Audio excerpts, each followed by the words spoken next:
Now I'm going to talk about solving exponential equation. So basically, we are looking at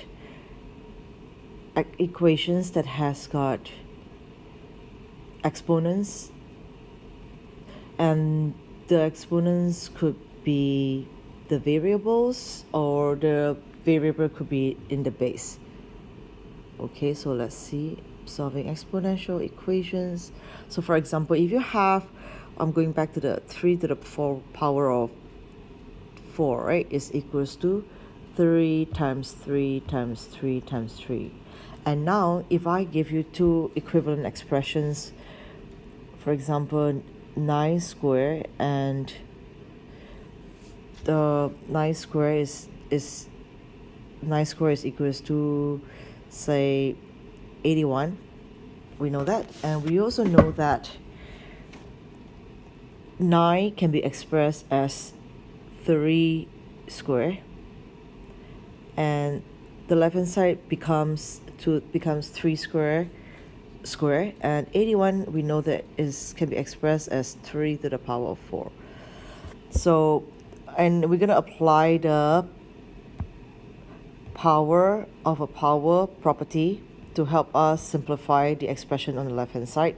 So when you have when you have power of power, you will have to multiply the power. So you get 3 to the power of 4 equals to 3 to the power of 4. Essentially, for these two expressions, exponential expressions, to be equal, we are looking at equal base, right? The base has to be equal, and the exponents have to be equal. So if I were to give you an equation, for example, 3 to the power of x equals to 3 to the power of 4, we know that the two bases are equal. The two bases are equal, and in order for these two exponential expressions to be equal, the powers would have to be equal also. So therefore, x has to equal to 4 in order for this to be true. Okay, so this is for you to see that in order for this to be true, you need to have, for the example, you need to have the same, they need to have the same base and the same power. So for this, you're going to have a property here. So the property, you need to apply this property in order for you to solve the exponential equation. So the property would be, okay, so if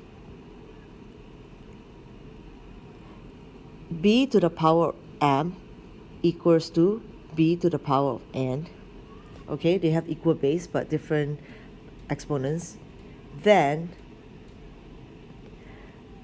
n must equals to n.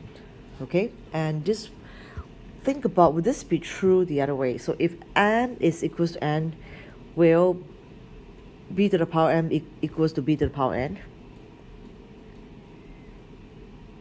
That will be true also, right? If m equals to n, then b to the power of m will also be equals to b to the power n. And we call this the if and only if property. So please write this down in your list. Okay, so I'm gonna move on to another property. So I'm going back to the example on 3 to the power of 4. Again, from here, if I decide to switch, so maybe this is what, if I decide to switch the base, for example, if I have b to the power of 4 and is equals to 3 to the power of 4, in this case, you could see that both of the powers or the exponents are equal. And again, for this exponential, these two exponential expressions to be equal, the two base have to be equal to also. So therefore, b has to equal to 3 in this case. So we have another property. Okay, this is property 1. I'm going to call this property 2. If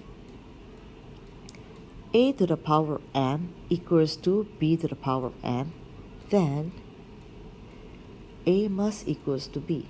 So this sums up my lesson. Bye.